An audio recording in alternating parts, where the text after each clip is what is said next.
Iniciando oficialmente o episódio número 88 do nosso Raio-X da Questão, essa série de aulas e lives que venho fazendo sempre de segunda a quinta-feira, às 21 horas e 5 minutos. Se eventualmente você ainda não é inscrito no canal, se inscreva agora mesmo, acione o sininho que é para você ser notificado sempre que eu iniciar uma nova aula aqui no canal e também deixe o seu like, que é para o YouTube compartilhar com muito mais pessoas. Muito bem, iniciando a nossa aula de hoje, testando nossa caneta mágica, o episódio número 88. Continuamos abordando a parte da revisão teórica e aprofundamento dos agentes públicos e estamos na parte 2. Lembrando que a parte 1 continua disponível para você assistir. Prosseguindo, então, são os agentes públicos, revisão e aprofundamento teórico. No episódio anterior, a gente parou exatamente aqui. Os chamados servidores estatais ou agentes administrativos. Lembrando ou recapitulando que os servidores estatais são uma espécie do gênero agentes públicos.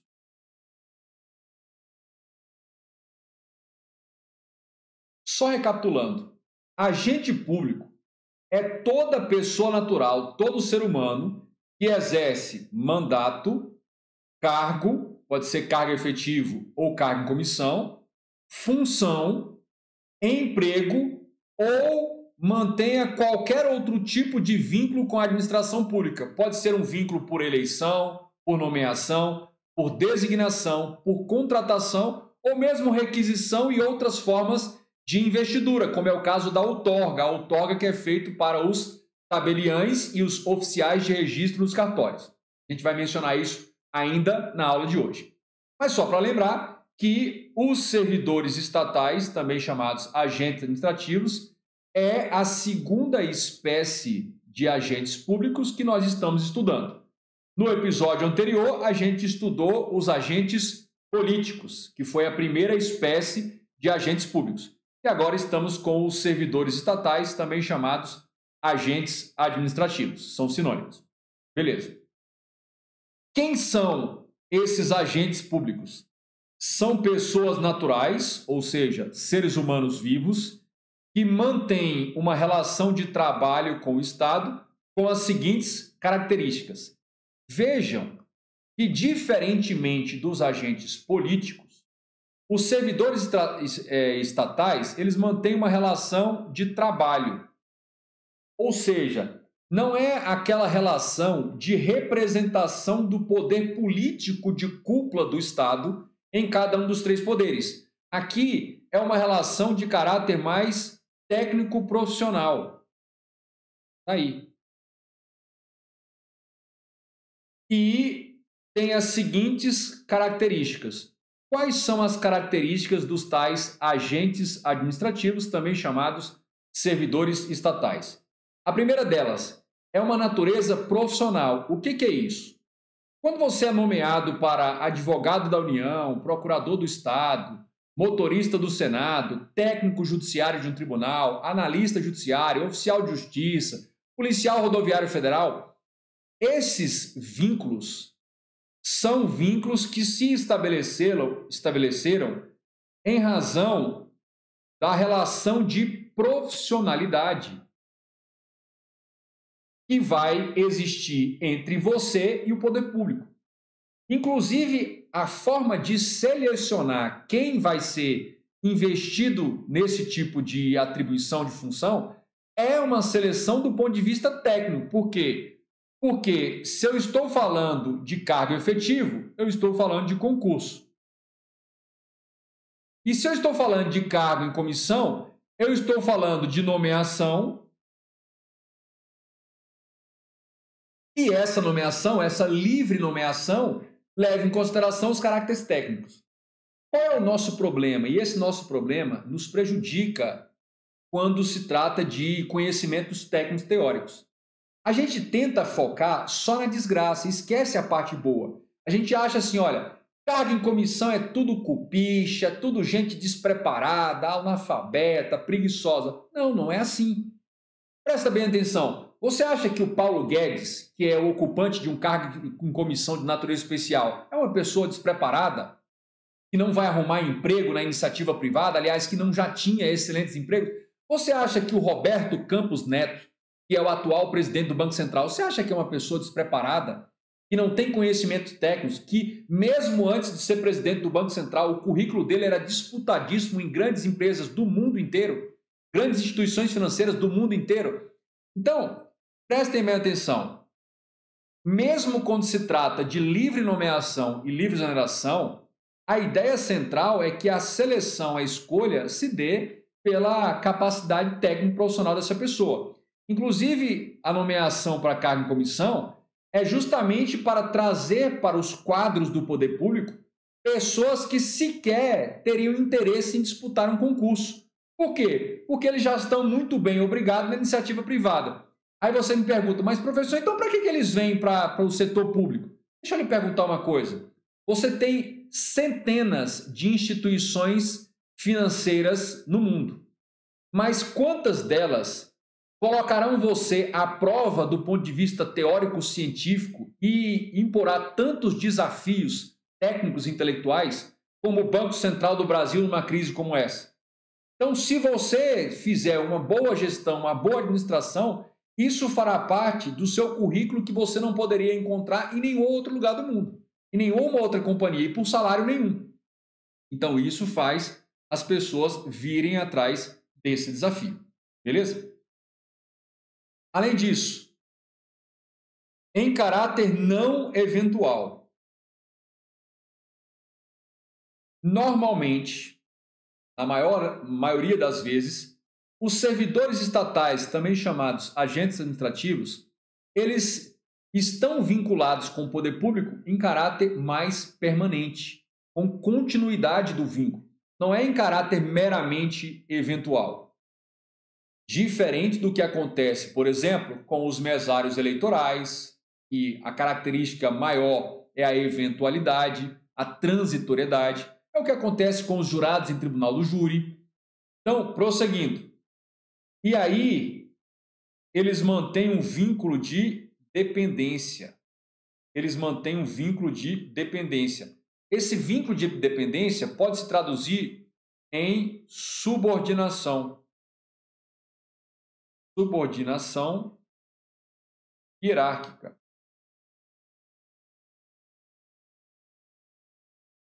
Coisa que normalmente não acontece com os agentes políticos. Coisa que normalmente não acontece com os agentes políticos. Além disso,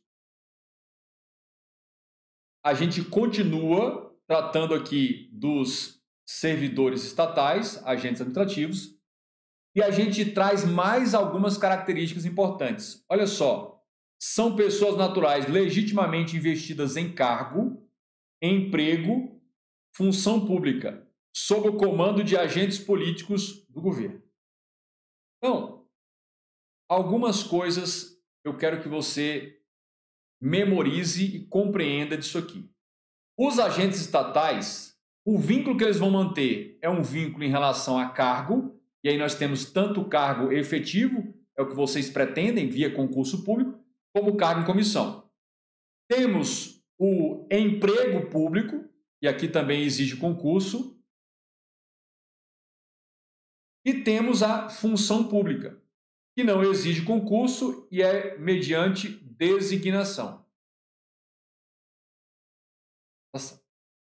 O fato é que todos esses agentes estatais ou administrativos, eles estão sob o comando, sobre a hierarquia superior de agentes políticos, que podem ser magistrados, podem ser desembargadores, podem ser parlamentares, podem ser ministros de Estado, podem ser secretários de governo estadual e por aí vai. Prosseguindo, mais uma característica importante. Os servidores estatais, também chamados agentes administrativos, exercem função técnico-administrativa.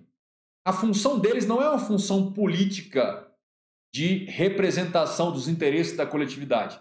É uma função técnico-administrativa de planejamento, coordenação, controle, fiscalização e execução das funções administrativas. Eu costumo dizer que no nível político, então se a gente tivesse aqui a pirâmide da estrutura administrativa, aqui está o nível político. Do meio da pirâmide para baixo está o chamado nível administrativo ou técnico administrativo. Muito bem. No nível político se decide o que fazer. Nós faremos o programa tal, nós criaremos o auxílio emergencial, decide o que fazer. Aí entra a cúpula do executivo, entra a cúpula do legislativo e até a cúpula do poder judiciário. Aqui embaixo, eles tomam decisões de nível elevado, tomam sim, mas eles vão decidir o como.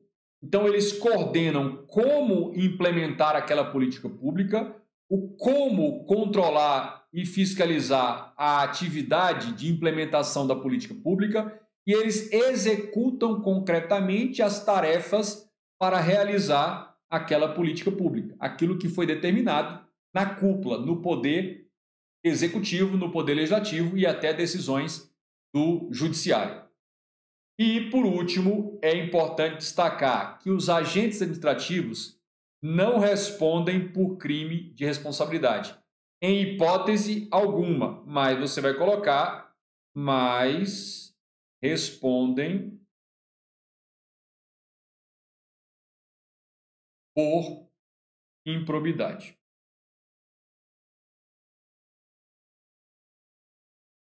Mas eles respondem por improbidade administrativa. Aí, tranquilamente. Beleza. Feito isso, a gente avança para mais algumas características, está aqui.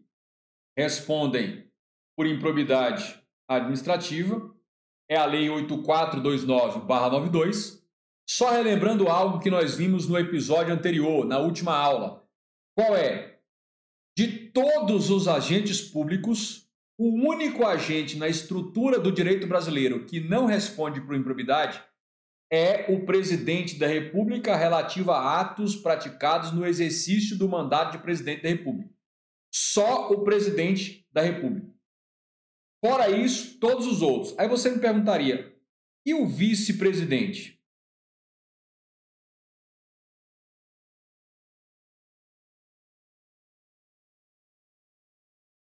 Se o ato que supostamente é um ato de improbidade foi do vice-presidente no momento em que ele exercia a presidência, aí ele é considerado presidente, ele não responde.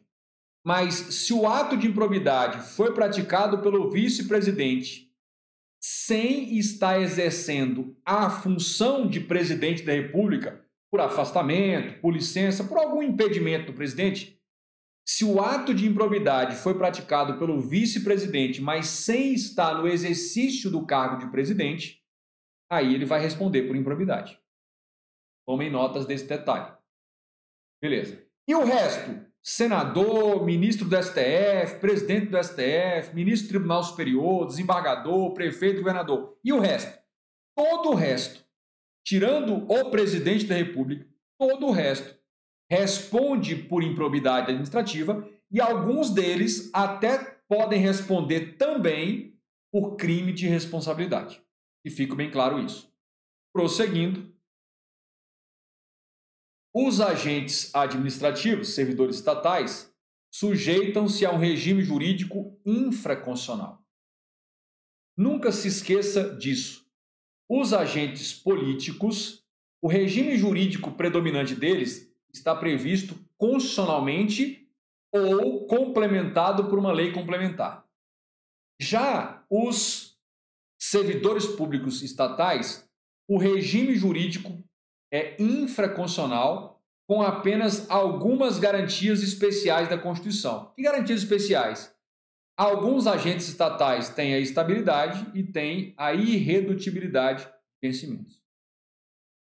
Então, os agentes políticos têm o seu regime jurídico predominantemente no texto constitucional. parlamentares, presidente da República, governadores, prefeitos, sempre na lei constitucional. Constituição Federal, Constituição do Estado e lei orgânica. Beleza. Agora, os agentes estatais, eles apenas têm algumas garantias previstas constitucionalmente, mas o seu regime jurídico predominante ele é infraconstitucional. O que significa dizer infraconstitucional? Uma lei abaixo da Constituição. Aí, uma lei abaixo da Constituição. Prosseguindo. Agora, nós vamos tratar de uma das categorias, ou isso aqui é uma espécie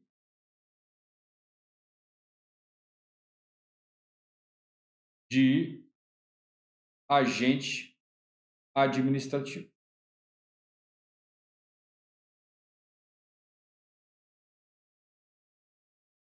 Primeira delas, servidores públicos.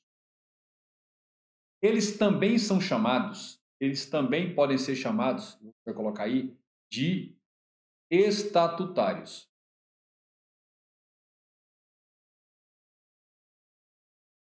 Normalmente, são os servidores da administração direta, das autarquias e das fundações públicas de direito público da União, dos Estados-membros, do Distrito Federal e dos municípios. Primeira característica importante deles, são regidos por um regime estatutário de natureza civil, porque existe o regime estatutário de natureza militar, a gente vai ver adiante. Eles são investidos, então uma coisa importante é a forma de investidura. Então, eles são investidos em cargo efetivo, e aí o cargo efetivo, a gente vai ver daqui a pouquinho, ele exige concurso público.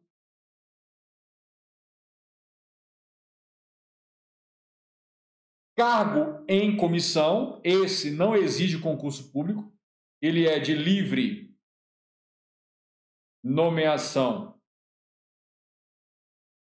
e exoneração.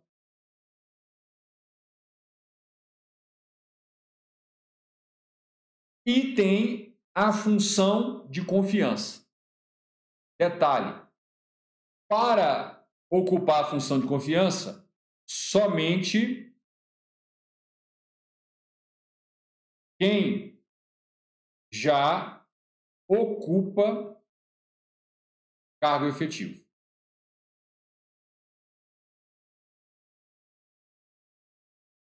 Então, aquele servidor estatal, servidor administrativo, que já ocupa um cargo efetivo que ingressou mediante concurso público, ele pode ser designado, e essa designação não vai ser uma escolha por concurso, ele pode ser livremente designado para desempenhar uma função de confiança.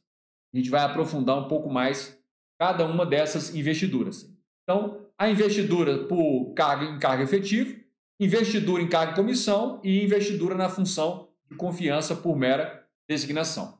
Nesses dois casos aqui, a investidura é investidura aí por nomeação. Investidura por nomeação mais posse, mais o ato de posse. Investidura por nomeação mais o ato de posse. Bom, vamos começar o detalhamento e aprofundamento sobre cargo efetivo. Vejam aí, cargo efetivo. Então, servidores públicos, ou seja, espécie do gênero agentes administrativos, que por sua vez é uma espécie do gênero agentes públicos. Então, os servidores públicos ocupantes de cargo efetivo, o que a gente precisa memorizar para fins de prova de concurso? A investidura exige concurso público.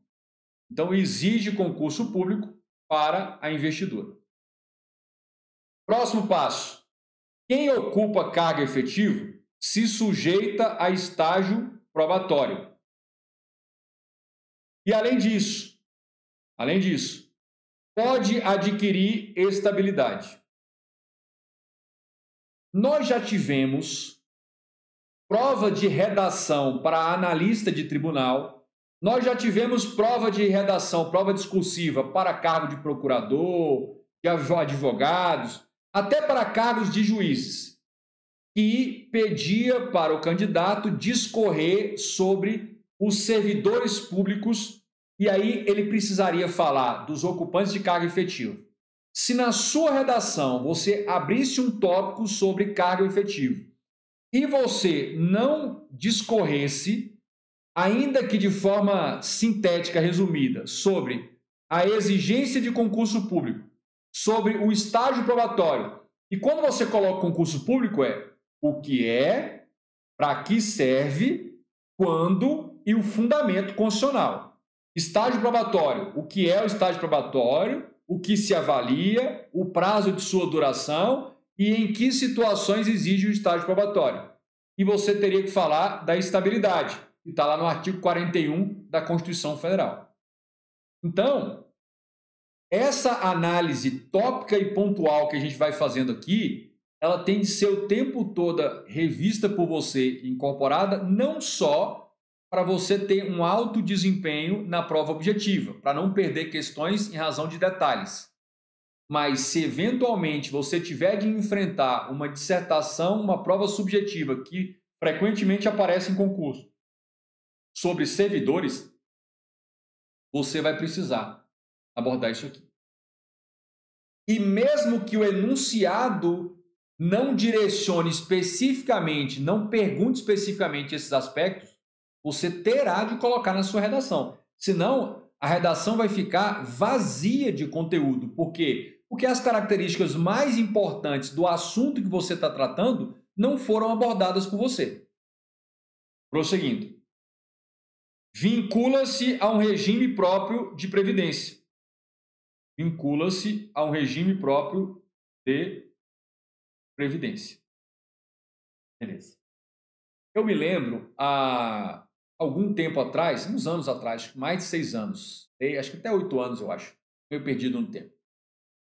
Eu fui fazer um concurso de procurador legislativo da Assembleia Legislativa de Goiás. Um concurso muito duro, mais de 3.800 inscritos, eram apenas 7 vagas, o concurso tinha 3 fases, prova objetiva. A prova discursiva ela foi feita em 3 dias, segunda, terça e quarta-feira. E era uma prova que tinha uma questão de 90 linhas e 5 questões de 30 linhas, discursiva, canetão, era de fazer calo. Isso, uma de 90 e 5 de 30 na segunda, o mesmo na terça e o mesmo na quarta-feira. Eu fui para esse concurso.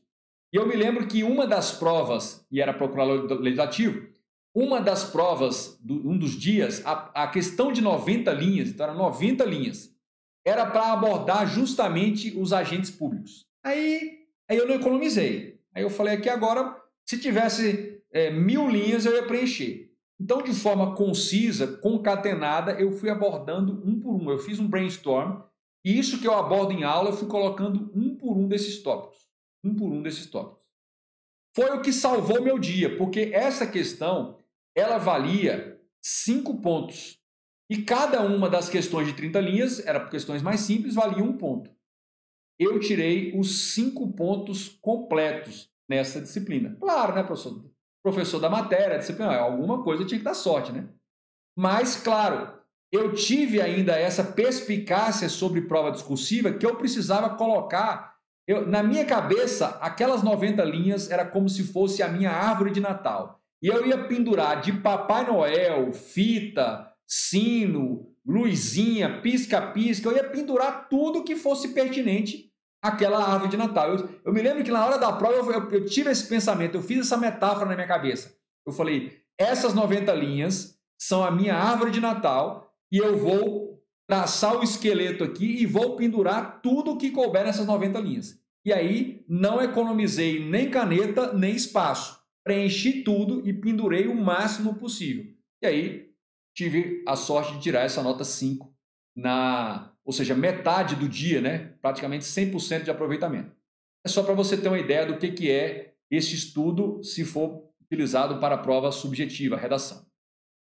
Além disso, um outro aspecto que precisava ser colocado, a inacumulabilidade de cargos, empregos e funções. Todo aquele que ocupa cargo efetivo se submete a essa regra. E aí, eu sempre digo, você pode ir para uma prova de concurso sem ler a Constituição toda. Mas tem alguns artigos que é leitura obrigatória sob pena de você ser espancado em praça pública se eventualmente cai uma questão e a probabilidade é alta e você não leu para relembrar. É o artigo 37, inciso 16 e 17 da CF de 88. Esses dois artigos que tratam da regra, que é a inacumulabilidade, e das exceções, que são as hipóteses que excepcionalmente pode acumular, isso aqui você tem que ter em mente, na ponta da língua. Mais uma característica agora, só que a gente vai abordar cargo em comissão. Cargo em comissão. Então, professor, o que seria uma redação sobre cargo efetivo que mereceria 10? Do ponto de vista do conteúdo, das informações que precisariam constar da sua redação, elas deveriam constar, ou deve constar, esses, no mínimo, 5 tópicos. Faltou um desses, do ponto de vista do conteúdo, certamente a sua nota não vai vir a máxima. E aí, prosseguindo, cargo em comissão. Professor, o que eu deveria abordar no eventual redação sobre o assunto, sem contar o fato de estar completamente preparado, armado e na guarda para a prova discursiva em matéria de cargo em comissão? Cargo em comissão, gente, cargo em comissão não exige concurso público para investidura. É o básico. Segundo, o ocupante não se sujeita a estágio probatório. Não existe estágio probatório. Além disso, o ocupante não adquire estabilidade. Professor, então é pegar tudo que está no cargo efetivo e pensar o oposto, o antônimo. Calma, não é bem assim. Quem exerce, olha esse detalhe, quem exerce exclusivamente cargo em comissão, quem o exerce exclusivamente, vincula-se ao regime geral de previdência. Sabe aquele seu chefe, casca de ferida, infeliz, miserável, que fica te apurrinhando, mas que só exerce cargo em comissão? Você chama ele no cantinho e fala assim, relaxa, querido. Quando você se aposentar, ou se você cair duro, sofrer uma queda na escada, você vai para o INSS. E aí o seu salário, ó, vai cair.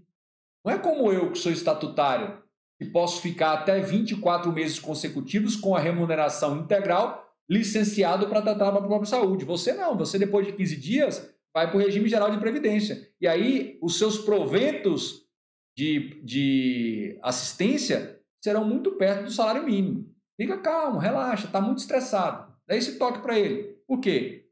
Olha a regra aqui, ó. Ele se vincula ao regime geral de previdência, não é o regime próprio como o ocupante de cargo efetivo, como você.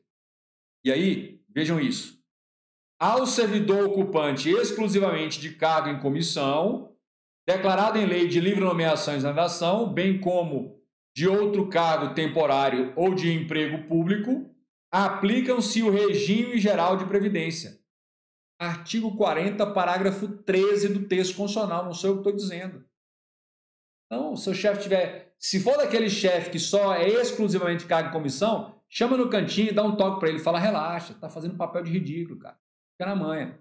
O cara dá um... Assim, imagine um craqueiro ali, algum colega nosso aqui doidão, resolve dar 20 conto para um craqueiro e dar uma sova em você, dar um estouro em você no estacionamento, você vai ficar, sua família vai passar necessidade. Vai ficar lá 4 meses internado e vai ficar recebendo proventos do INSS. Se liga, cuidado. A vida é curta. Será que isso é uma ameaça, hein? Quem é do penal aí? Fala que será que é ameaça. Ainda sobre cargo em comissão. Olha o detalhe. Cargo em comissão só pode ser criado por lei, como todo e qualquer cargo. Criação de cargo, seja cargo efetivo, seja cargo vitalício, seja cargo em comissão, ele só pode ser criado por lei. Então, somente podem ser criados por lei para as atividades de chefia, direção e assessoramento. Uma lei que aprove a criação de um cargo em comissão para atividades comuns daquele órgão, que não seja chefia, que não seja direção, que não seja assessoramento, essa lei seria inconstitucional. Então, uma lei que descumpra isso aqui, caso contrário, você vai colocar aqui, caso contrário,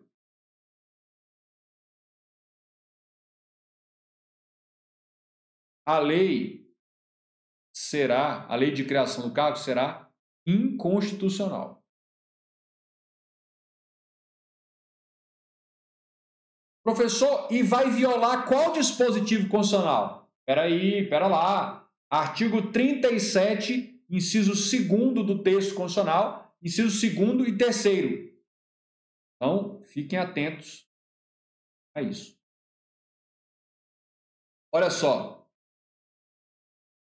As funções de confiança exercidas exclusivamente por servidores ocupantes de cargo efetivo e os cargos em comissão a serem preenchidos por servidores de carreira nos casos de condições e percentuais mínimos previstos em lei, destinam-se apenas a atribuições de chefia, direção e assessoramento. E aí você pode colocar também 37, inciso 5º do texto constitucional. Tá claro, isso é comando constitucional, não tem discutir. Beleza? Bacana. Olha, muitos alunos subestimam um tipo de aula como essa aqui. Aí, se eu fizesse um teste, e aí tem alguns colegas que estão aí com vocês que sabem que se eu for dar mentoria, o cara se mata no primeiro dia. Se eu te der uma folha em branco e falar assim, anota para mim aí 10 características do cargo em comissão. Eu já sei. Ele vai colocar lá que é livre nomeação, livre exoneração, que não tem concurso público, que não tem estabilidade, que não está em estágio probatório. Aí já começa a engasgar. Aí já começa a não sair mais. Bacana? Então, quer medir o seu nível de conhecimento? Melhor que questões é a folha em branco. É a tábua rasa. Pega uma folha em branco, aí, coloca lá no instituto, cargo em comissão, e saia setando, saia pontuando, assim, olha. Saia pontuando, olha. Tem isso, não tem aquilo, tem isso, tem aquilo, tem aquilo. Aí depois você pega o que veio na sua memória, o que você tinha guardado no coração e na memória, pega isso aqui e compara com o seu material de revisão. Mas, professor, mas não, eu nem tenho material de revisão. Então você vai ter que ralar. Então compara com o livro, com a videoaula. Vai ter que assistir tudo de novo para saber se está lembrando tudo? É isso aí.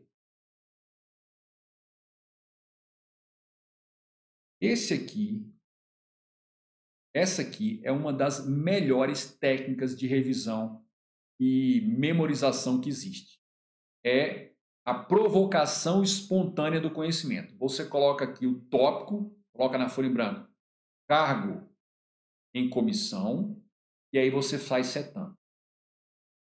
Porque esse conhecimento, aí você não precisa escrever uma frase completa, é só colocar aqui, ó. Você coloca assim, não estabilidade, não estágio probatório, você vai colocar aqui regime geral de previdência, vai colocando frases, palavras curtas ou uma palavra só. Por quê? Porque tudo isso que espontaneamente saiu das profundezas da sua memória e bateu lá no papel em branco, isso aí você pode ter certeza. Isso aí já está no nível de memorização e compreensão, porque você está conectando essa informação com a gaveta central, que é a gaveta do cargo em comissão, tá aí, olha. Então, isso mede a profundidade. Agora, por que você não pode receitar isso para todo tipo de candidato? Porque aquele candidato mimimi, se você receitar isso aí, ele pega a folha em branco, coloca 2 itens, depois ele vai conferir e tinha 20 itens, o que vai acontecer? Ele vai lá no 16º andar do prédio que ele mora, abre a janela, faz o sinal da cruz ou outro sinal religioso a que ele pertença e ele pula de lá. Entendeu? Não aguenta o tranco. Então, não aguenta, bebe leite. Entendeu? Vai fazer mentoria, vai pegar orientação mimimi. Porque para chegar e falar, não, eu estou arrebentando em tal matéria. Então vamos testar. Se chegar de salto alto para cima de mim, eu te entrego a folha em branco. E aí a gente vai fazer o teste. E a folha em branco é capaz de esfregar na sua cara quem você é em matéria de conhecimento. Então, Para eu fazer isso aqui, eu já faço com o coração preparado para o tranco. Na maioria das vezes eu preencho tudo? Não. E aí eu vou ter que lidar com essa tragédia. Cargo em comissão. Assim como o cargo efetivo, e aqui é um fator de similaridade entre cargo efetivo e cargo em comissão, eles também se sujeitam à inacumulabilidade de cargos, empregos e funções públicas. Professor, eu queria que o senhor me falasse duas características constitucionalmente similares entre cargo em comissão e cargo efetivo. Duas, eu poderia falar mais, mas vou te dar duas. A inacumulabilidade é uma e o teto remuneratório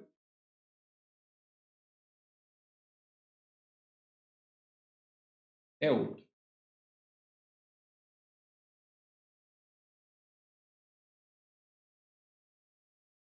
Ah, professor, mas o senhor faz isso com direito administrativo. Tá tranquilo. Eu nem quero te mostrar na prática. Um dia eu vou gravar um vídeo ao vivo, eu estudando. Vou fazer uma live. 4 horas, vou fazer uma live de 4 horas eu estudando. Primeira coisa, você vai achar que eu sou autista, até os meus colegas falam que eu fico lá em transe. E a outra coisa, você vai ver como é que é pedreira, como que é cavar, bater picareta nas matérias que eu não domino. Direito empresarial, direito civil. E você viu os colegas comentando aí, colega comentando aí, que eu estou ministrando aula de direito registral. E tenho para mim, modéstia as favas, que não estou passando vergonha. Mas para chegar nesse nível, aí foi um estudo valendo. Valendo. No mínimo, para eu fazer isso aí, eu tenho que estar me garantindo. Eu estou me garantindo nas provas dessa disciplina. Eu me garanto. E já devo ter feito, mas muita questão. Mas muita questão. Mas nessa matéria que eu estou dando aula, mas é muito raio-x de questão. Mas é muito, muito com força. Muito um tanto absurdo de ignorante de muito. Aí a gente sabe como é que funciona. Beleza?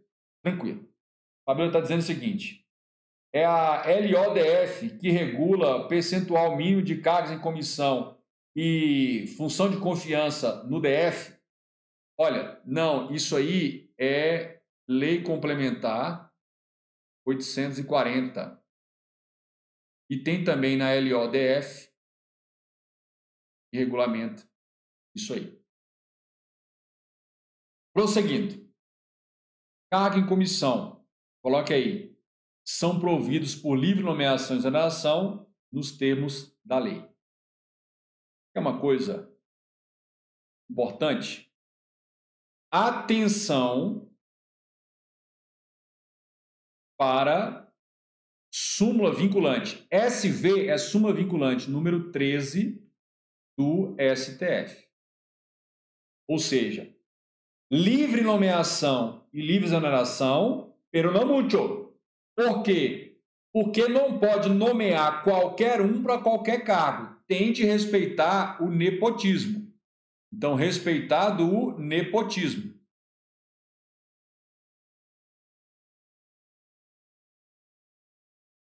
Cargo de livre nomeação, livre exoneração, nos termos de lei. Bacana?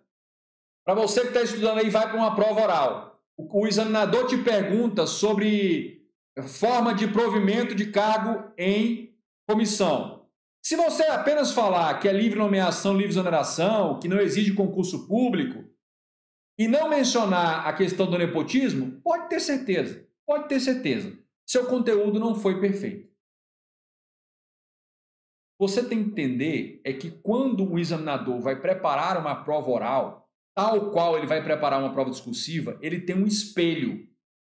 Ele vai setando quais são os tópicos que ele está aguardando de você. Então ele diz: a respeito do provimento e investidura em cargo em comissão, eu quero que o doutor explique aqui quais são os requisitos, características e outros aspectos que entender relevante. Então ele quer saber tanto a profundidade quanto a amplitude do seu conhecimento. Aí o bonitão fala, é cargo de livre nomeação e exoneração, nos termos do texto constitucional. Aí ele não fala que é chefia, direção e assessoramento. Ele não fala que é regime próprio de previdência se for exclusivamente em comissão. Aí ele não fala que não tem estabilidade. Aí ele não fala sobre o nepotismo. e aí ele não fala da questão do nepotismo para secretário de governo municipal, secretário de governo estadual, ministro de Estado. Lembrando que quando o presidente da República, o governador e o prefeito vai nomear o seu primeiro escalão, secretários de governo ou ministros, não vale a proibição do nepotismo para isso aí. Ele pode nomear parente que ele quiser. Então, isso aqui é o fundamento.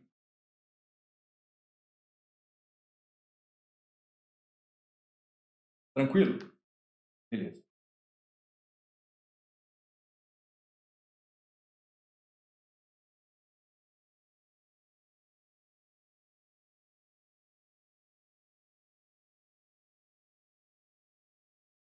Estratégia de preparação e de resposta em prova oral, pode conversar comigo.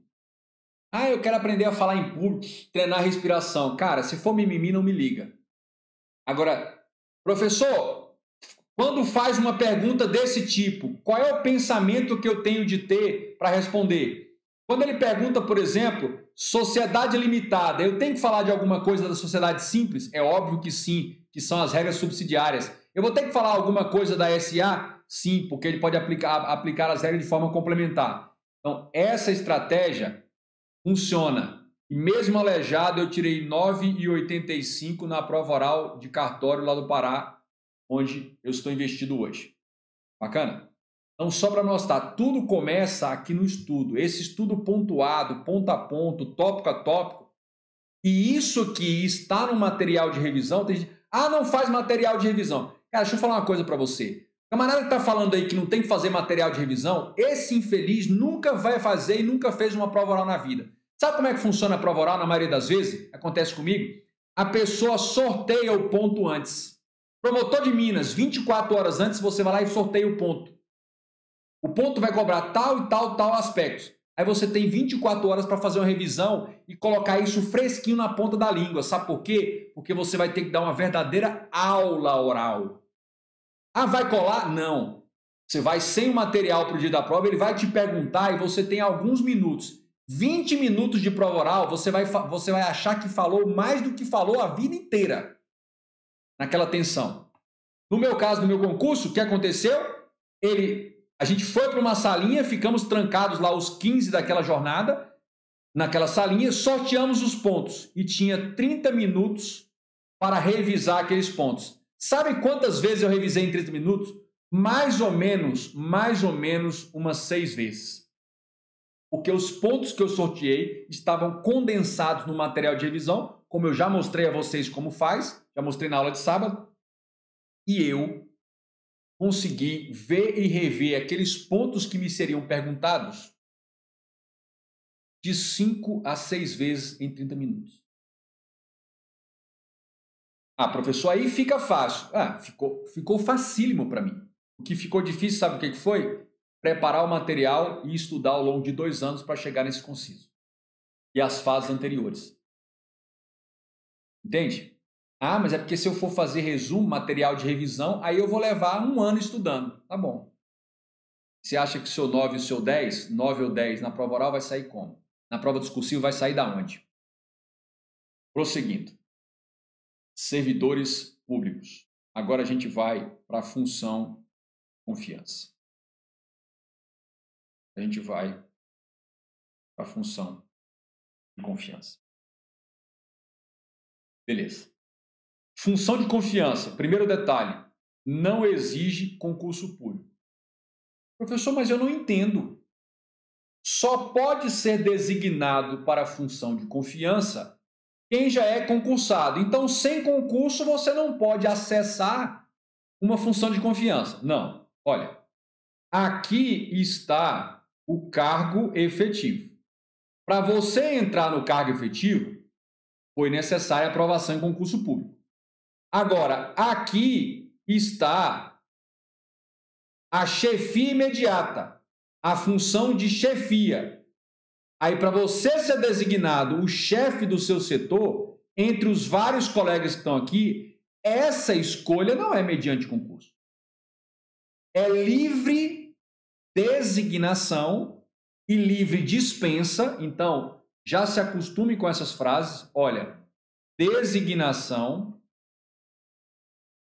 é como você entra no exercício da função e livre dispensa da função. Livre dispensa da função. Tranquilo? Próximo.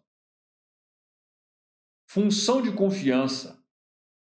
Ela somente só pode ser criada, só se cria uma função de confiança para as atividades de chefia, direção e assessoramento. Professor, mas então é igual a cargo em comissão? Não necessariamente.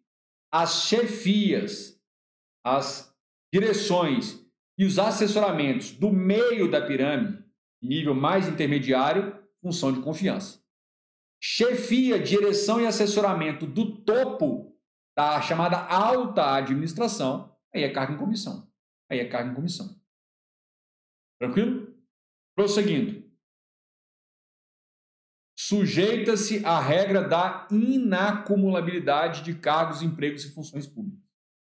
Então, não dá para acumular cargos, empregos e funções públicas. Então, não posso acumular, por exemplo, 2 funções de chefia. Eu não posso acumular uma função de confiança de direção e uma função de confiança de assessoramento. Não dá para fazer isso.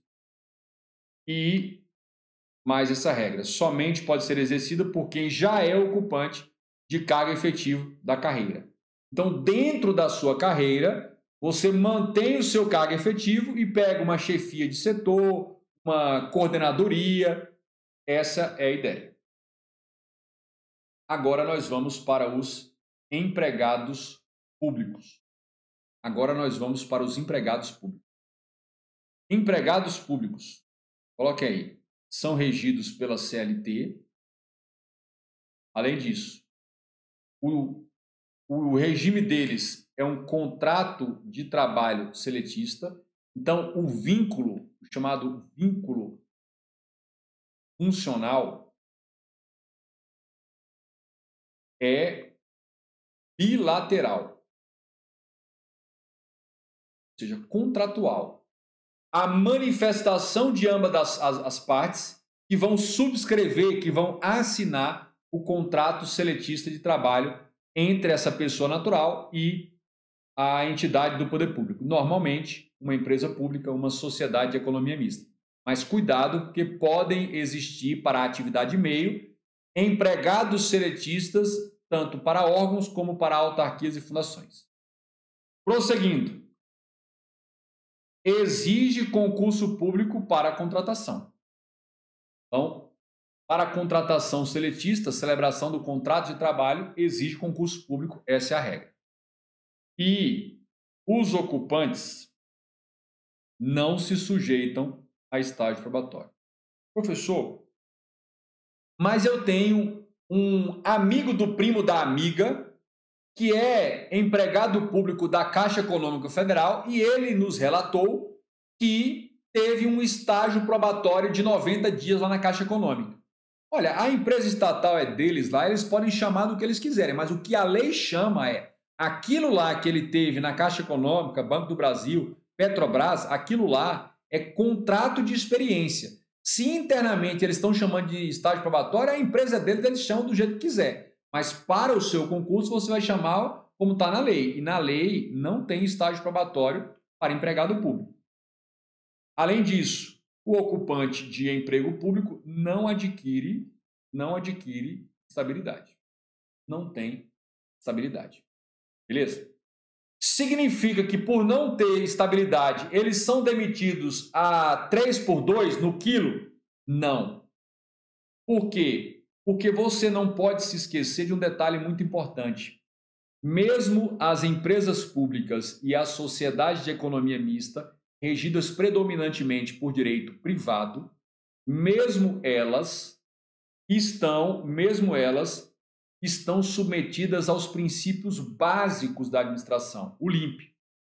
E você não pode se esquecer de que as empresas públicas e sociedades de economia mista também se submetem ao princípio da motivação. E eu não sei se você está lembrando, mas o artigo 5º incisos 54 e 55 do texto constitucional diz: ninguém, absolutamente ninguém, será privado dos seus bens, direitos e interesses, dos seus empregos, sem ampla defesa, contraditório e devido processo legal. Então, para se dispensar sem justa causa um empregado público seletista, é preciso primeiro ter uma motivação plausível, cabível, razoável e proporcional. Primeiro detalhe. E verdadeira. Segundo, tem de instaurar um procedimento administrativo para se garantir ampla defesa e contraditório para esse empregado público que está sendo dispensado. Então não acha que nas companhias estatais ele pode ser dispensado do jeito que bem entender, que não pode. Ah, professor, mas ele pode ser demitido por justa causa. Mas o servidor estatutário também pode ser demitido por infração disciplinar sujeita à demissão. Então, percebam isso. Não deixem que o pensamento de botequim faça você compreender o instituto de forma diversa do que a lei e a doutrina estabelecem. O que eu mais vejo é concursando aí com 2, 3, 5 anos no mundo do concurso e repetindo bravata de boteco. Mas vai se quebrar no concurso e que vai se quebrar merecido. Por quê? Porque aquilo que você fica repetindo, a porcaria do seu cérebro memoriza. Aí quando chega na hora da prova, você vai puxar da memória aquelas merdas que você fala e que memorizou. E aí vai rodar bonito para aprender a se comportar decentemente na hora que estiver estudando e aprendendo os conteúdos. Vamos para os militares. Vamos para os militares. Militares, em regra, exige concurso público para investidura. Professor, mas existem militares que são investidos sem concurso. Olha, os militares sem concursos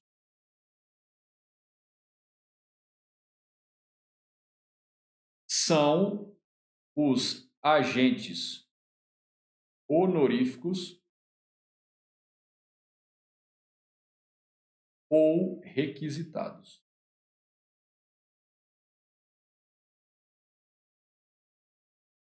Sabe aquele negócio que os homens, no ano que vai completar 18 anos, têm de se alistar obrigatoriamente às forças militares, por aí vai. O cabeça de... Vocês ouviram essa semana? O cabeça de coco... Por que cabeça de coco? Porque é duro de quebrar e se quebrar tem água dentro. O cabeça de coco do Bolsonaro, se tiver algum a favor do Bolsonaro e vier com mimimi, eu já mando para aquele lugar antes já. Tô analisando um fato.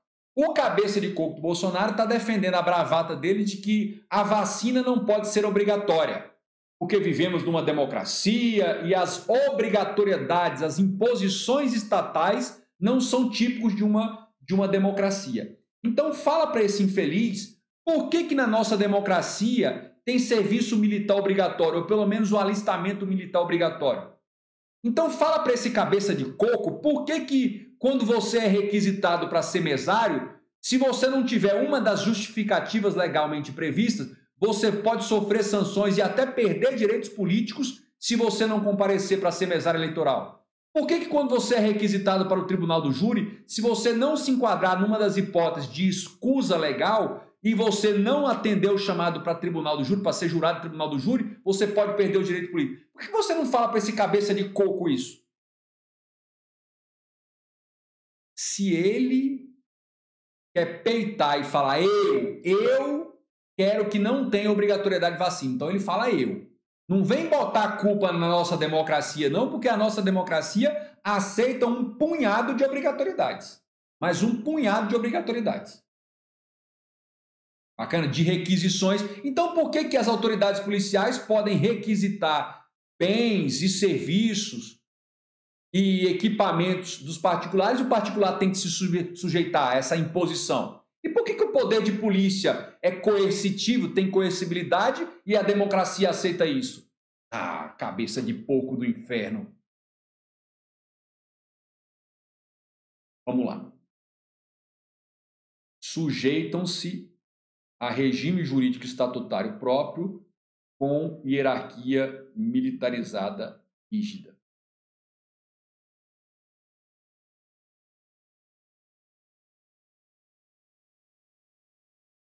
Olha, regime jurídico estatutário próprio com hierarquia militarizada rígida.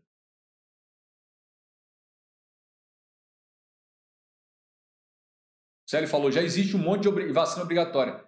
Mas não, Célio, sabe por que eu estou falando isso? Porque se deixar esse cabeça de coco falar essas merdas, daqui a pouco ele está desobrigando as vacinas obrigatórias. E a gente vai ter mais crianças com poliomielite, que a poliomielite a pessoa não morre na hora, mas ele vai ter uma vida de deficiente trágica. Poderia ser evitada. É isso que eu estou mencionando. Mas não vamos falar nada disso, não. Quando eu tiver uns meninos, eu já até falei aqui em casa com a patroa, vamos incentivar ele a ser tenista. Pega essa ideia, pega essa visão comigo. A ser tenista ou enxadrista. Porque se alguns ramos da atividade, como na política, fosse um jogo de xadrez, o cara falar, não, é porque eu acho que essa jogada é melhor. Ah, é?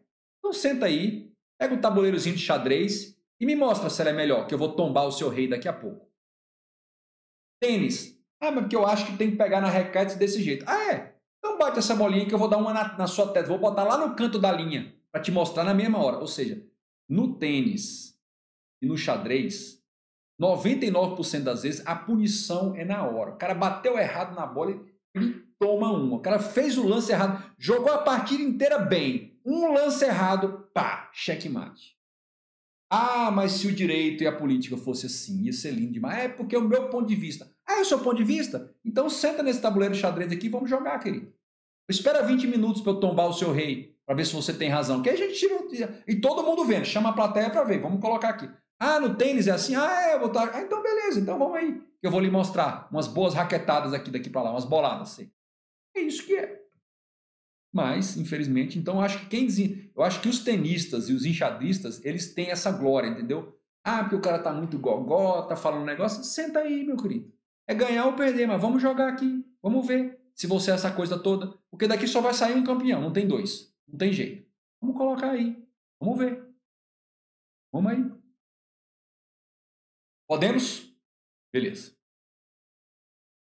O regime militar, ele é diferenciado para bem e para mal, para certas prerrogativas e para certos privilégios, entre aspas. Por quê? A começar porque ele é um regime hierárquico, militarizado e rígido. Se você é um servidor civil e estava escalado para um plantão e não foi, por alguma razão, ou não foi trabalhar, corta o ponto. Corta o ponto. Não tem mais pena mais grave que isso. Uma vez não foi. O militar não. O militar pode sofrer uma prisão administrativa. Pode sofrer uma prisão administrativa. Então, só para você ter essa noção. Prosseguindo. Sujeitam-se à regra da inacumulabilidade de cargos, empregos e funções públicas. Eu queria te lembrar que há algum pouco tempo a Constituição foi emendada, sofreu uma emenda, e, se eu não me engano, a emenda constitucional número 102, vou me lembrar, tem que consultar depois. Mas o fato é que militares da área da saúde com profissões regulamentadas, então militares da área de medicina, enfermagem, fisioterapia, odontologia e outros, militares que ocupam cargos militares da área de saúde, com profissão regulamentada, eles podem acumular com outro cargo militar também de quaisquer áreas da saúde ou com um cargo civil da área de saúde, desde que haja compatibilidade de horários. Então, tem essa exceção também para os militares. Beleza? Prosseguindo. Sujeitam-se a um regime de previdência especial próprio. Sujeita-se a um regime de previdência especial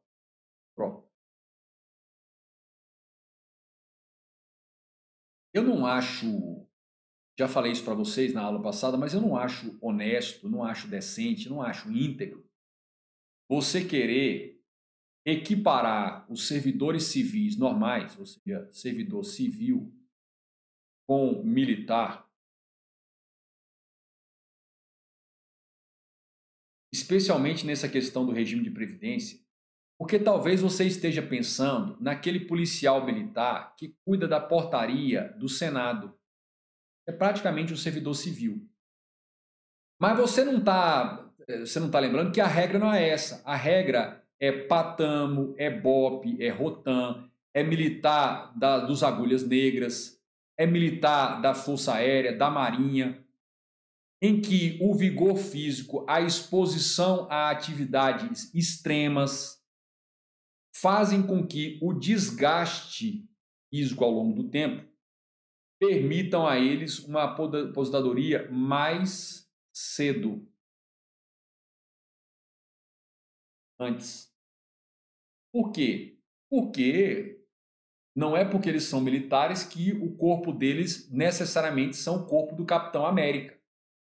Então, é óbvio que o desgaste físico para essa missão que eles escolheram, que optaram, sim.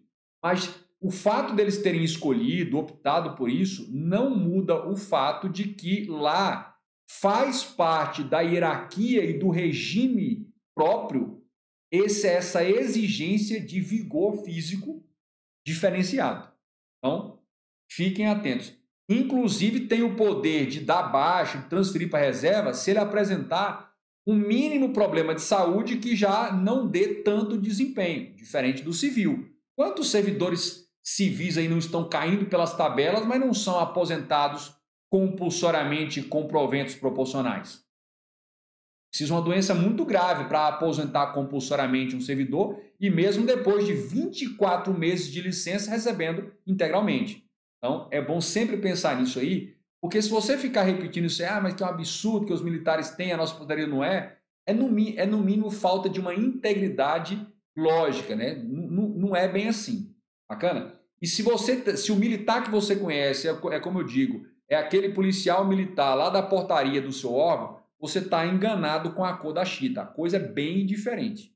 Coisa bem diferente. Beleza. Prosseguindo.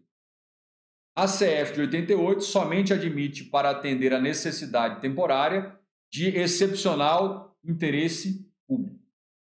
Então, contratação temporária não é regra.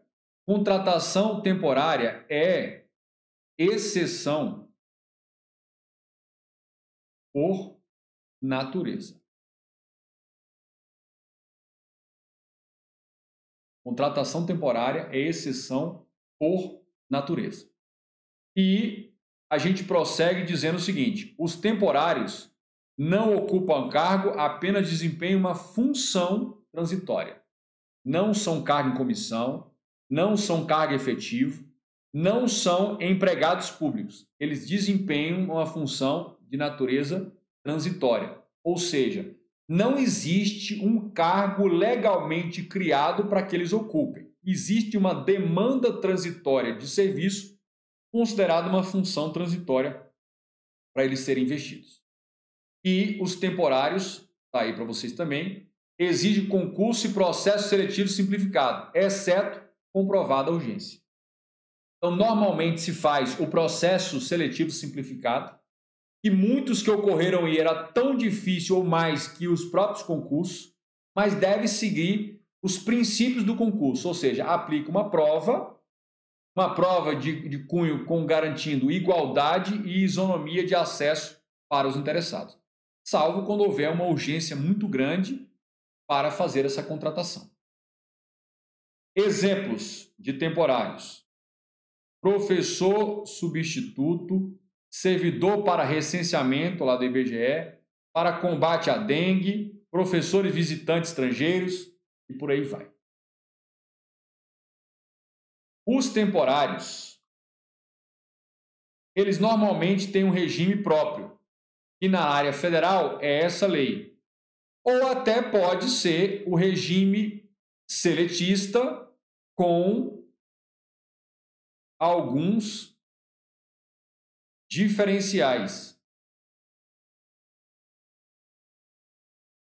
Esses diferenciais são menos direitos que um próprio seletista teria. Esse é o detalhe. Prosseguindo. Agora a gente entra na reta final para falar sobre os particulares em colaboração com o poder público. Nunca se esqueça que nós estamos falando aqui de uma categoria de agentes públicos.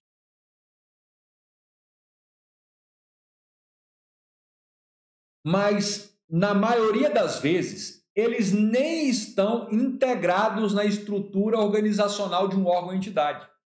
Veja o meu caso.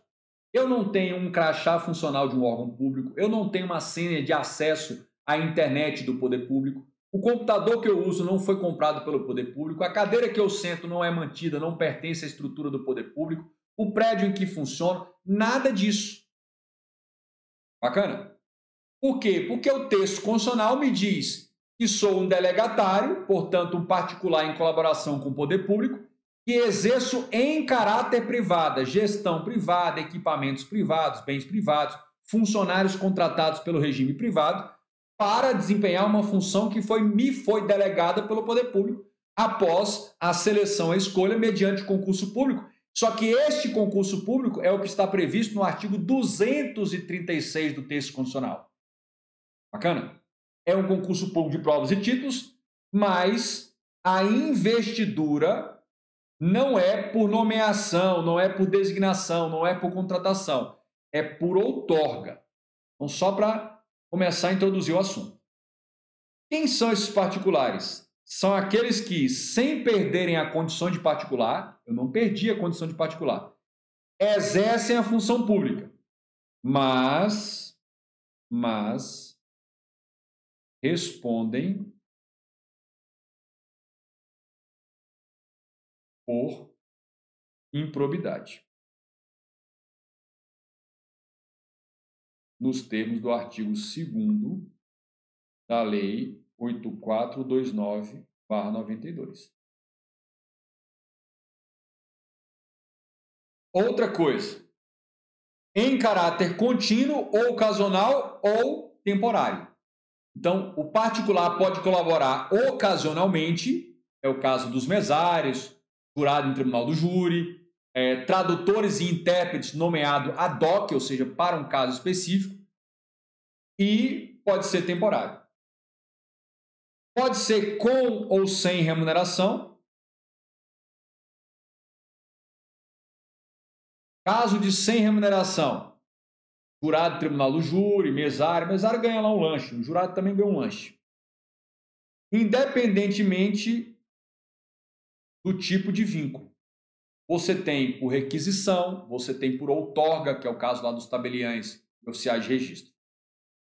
E mais um detalhe, não integram a estrutura organizacional interna de um órgão ou entidade. Fala para mim, qual é a estrutura organizacional interna que um mesário integra? Ele tem um crachá lá da Justiça Eleitoral, do Tribunal Regional Eleitoral? Ele tem uma estação de trabalho, um acesso à internet, senha e links de intranet? Não tem nada disso. Tem assentamento funcional? Nada disso. Então, eles não fazem parte. Eles comparecem a um determinado local, desempenham uma função pública, depois de adequadamente treinados e capacitados pelos servidores da Justiça Eleitoral, e depois são dispensados dessa missão transitória. Vamos começar pelos requisitados. Primeira espécie aí de particular em colaboração pelo poder público. Quem são os requisitados? São particulares convocados pelo poder público para desempenhar relevante função cívica do Estado de Direito. E aí a polícia passa aí o helicóptero arrochado.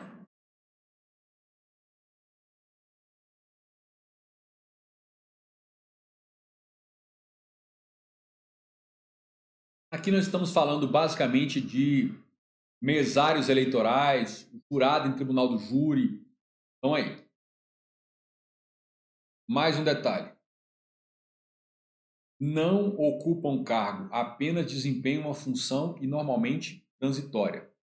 atuam em caráter transitório, aí, mesários, jurado em tribunal do júri, em regra é sem remuneração. Em regra é sem remuneração. Professor, qual seria um exemplo de requisitado que é remunerado? É o caso dos militares conscritos. Sabe aqueles? Os homens, no ano em que completam 18 anos, devem obrigatoriamente se alistar nas forças militares e podem ser requisitados para o serviço militar obrigatório na condição de militares conscritos e vão receber lá uma remuneraçãozinha. Exemplos desses aí. Jurados, tribunal do júri, recrutados pelo serviço militar obrigatório, mesários eleitorais. São os principais exemplos. Voluntários. São particulares que exercem uma função pública de forma espontânea. Veja. Após a emenda constitucional número 45, se estabeleceu que cada estado da federação deveria regulamentar e, por eleição, deveria escolher o juiz de paz. No caso do estado do Pará, não tem essa lei regulamentando, eles não são eleitos. Então, quem é que faz os casamentos? Quem é que celebra os casamentos? Eu não sei se você sabe, mas o oficial de registro de pessoas naturais não pode ser o celebrante do casamento. Então, é preciso juiz de paz. O que acontece? Algumas pessoas, ou uma ou mais pessoas, se voluntariam.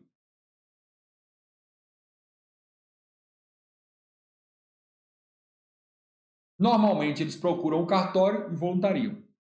A gente prepara lá um currículo, um dossiê deles e apresenta ao juiz de direito. E aí, nos termos de uma lei estadual, o juiz de direito pega esses voluntários e os nomeiam como juiz de paz ad hoc. Eles passam a exercer, eles passam a estar investidos como particulares. Eles não têm um cargo, uma função, uma repartição pública a trabalhar. Eles simplesmente comparecem ao cartório nas datas que estão agendadas as celebrações de casamento, vão lá na estrutura do cartório, que não pertence a eles não são funcionários do cartório. Então, são particulares que colaboram nesse sentido. Então, eles receberam, eles se voluntariaram e receberam uma função pública de forma espontânea. Quiseram essa função. E aí, todo casamento que é celebrado, eles colocam a assinatura deles lá no termo de celebração do casamento, juntamente lá com o oficial de registro, com os nubentes e as testemunhas, faz a celebração, diz aquelas palavras bonitas, tem um treinamento que a gente dá para eles lá, tal, não sei o quê, beleza. São particulares em colaboração com o poder público da categoria de voluntários. Então, onde não tem o juiz de paz eleito, tem também esses voluntários aqui. Que são nomeados, eles se voluntariam, se apresentam, o juiz escolhe lá entre os que se voluntariaram, escolhe lá 2 e 3, um titular e 2 suplentes, e os nomeiam como juiz de paz ad hoc. Até quando? Até regulamentar a lei ou alguém não quiser mais trocar. Beleza. Requisitos. Esses voluntários. Exercício espontâneo de uma função pública por particular. A atuação deles é uma atuação de boa fé. E existência de circunstância excepcional ou anômala que não foi regulamentada. Isso aqui também vale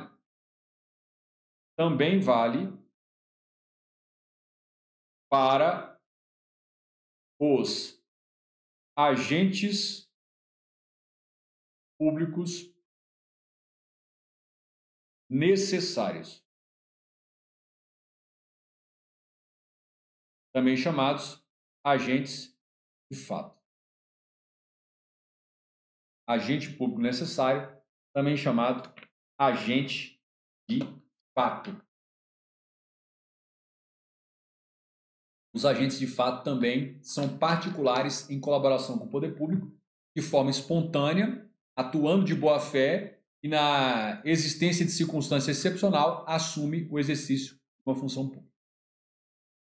E, claro, diante da impossibilidade de o agente competente atuar, nós temos aqui no canal um vídeo só tratando dos agentes de fato. Prosseguindo, concessionários permissionários. Esses aqui são particulares que recebem a delegação do serviço público. O que eu preciso destacar sobre eles? Eles podem ser pessoas naturais ou pessoas jurídicas.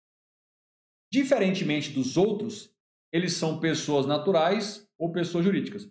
Os outros que eu mencionei, só pessoas naturais. São os concessionários. Detalhe em relação a eles. Eles atuam em nome próprio, por sua própria conta e risco. O prejuízo é deles. São denominados agentes delegados. Transporte coletivo urbano, concessionários de rodovias, concessionários de portos, aeroportos. E um detalhe importante, eles respondem objetivamente pelos danos causados a usuários e não usuários do serviço público. Caso respondem de forma objetiva por danos causados a usuários e não usuários do serviço público. Por último, tem delegados de função pública, que quem são esses?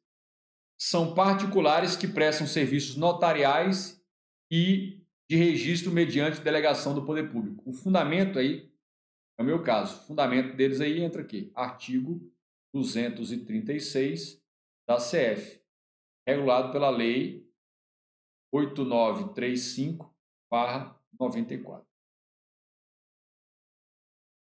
São os agentes delegados. Olha o que diz o texto constitucional. Olha o que diz o texto constitucional. Os serviços notariais e de registro são exercidos em caráter privado por delegação do poder público. Então, o exercício da atividade é em caráter privado, não é uma atividade regida, administrada por caráter público. Mas a atribuição que é desempenhada lá dentro é por delegação do poder público, é considerada uma função pública.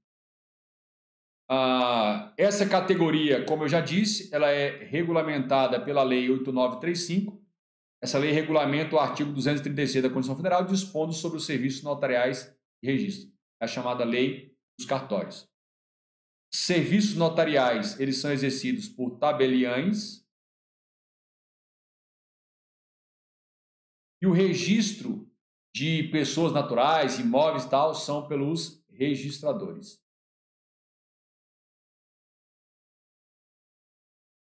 Aí.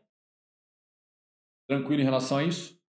E a escolha é mediante concurso público de provas e títulos. Esse concurso ele é regulamentado pela resolução número 81 do CNJ. Concurso muito regulamentado, tem um regulamento próprio, específico do CNJ, que regulamenta a realização do concurso, que diz quais são as disciplinas, quais são o peso de cada disciplina, quais são as fases, as exigências de documentação, a vida pregressa, tudo isso está regulamentado neste concurso. Coisa muito séria. E tem os agentes credenciados. Quem são os tais agentes credenciados? São particulares contratados por locação de serviço para esporadicamente representar o Estado perante terceiros na prática de atos específicos. O mais comum de agentes credenciados é assim, olha, sabe aquelas clínicas que fazem os exames para renovação de habilitação lá para o Detran? São credenciados. Então, quer ver um outro detalhe? Brasil a nação brasileira vai fazer se representar lá no Comitê Olímpico. Aí pega o poder público, pega um determinado atleta de renome, né? O atleta olímpico brasileiro de renome, já às vezes aposentado, e o credencia, publica no Diário Oficial o credenciamento para que ele se apresente diante dessa entidade, por exemplo, Comitê Olímpico, né? Que organiza as Olimpíadas, ou da Copa do Mundo, a FIFA, para ele se apresentar diante dessa autoridade falando ou representando o governo brasileiro. Aí você tem outro exemplo de agente credenciado. O mestre Eli Lopes Meireles, o mestre Eli Lopes Meirelles, um dos papas do direito administrativo já falecidos, diz o seguinte: credenciados são os que recebem a incumbência da administração para representá-la em determinado ato ou praticar certa atividade específica, mediante remuneração do poder público credenciante. Ou às vezes não. O Pelé já teve credenciamento, o Ronaldo Fenômeno já teve, a Marta, e por aí vai. Essa é a ideia. Exemplo.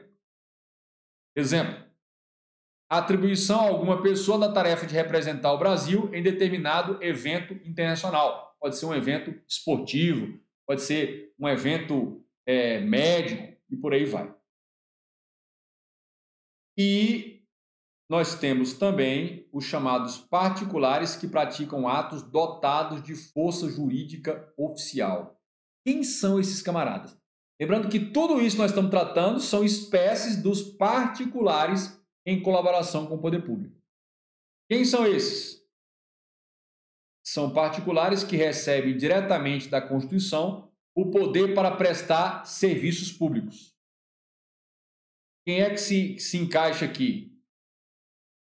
A assistência à saúde é livre à iniciativa privada. Então, exemplos que entram aí. As instituições privadas de saúde. Hospitais, clínicas, entram aí. E tem também o ensino, que são as instituições privadas de ensino. Por exemplo, contra reitores ou dirigentes de instituições de ensino privada, universidades privadas, cabe, inclusive, em certas circunstâncias, mandado de segurança.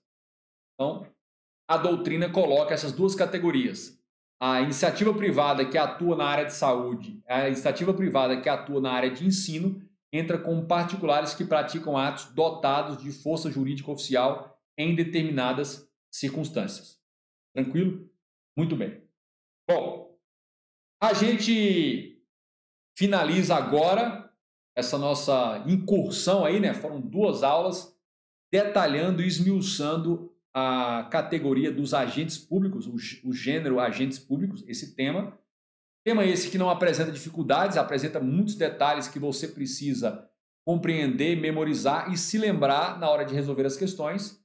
E ficar atento também, porque em alguns determinados concursos, inclusive concursos aí para analistas, volta e meia aparecem questões sobre agentes na parte discursiva, na parte de redação. E aí você tem que estar preparado para tratar lá no seu texto dissertativo o maior número desses aspectos possível. Beleza. Célio falou, nem um cafezinho, que cafezinho é esse? O Célio falou, juiz de paz não recebe nada. Célio, nos estados em que não tem essa regulamentação para o juiz de paz e não tem os emolumentos fixados, né, uma tabela que os noivos teriam que pagar para o juiz de paz, então não tem. Normalmente ele é convidado ali em alguns, vai da cultura do local, né, ele é convidado para festa também ali e tal. Às vezes os noivos ali pegam ali parte da gravata e pagam ali um bônus, né, uma gratificação, uma ajuda ali, faz uma oferta para o juiz de paz.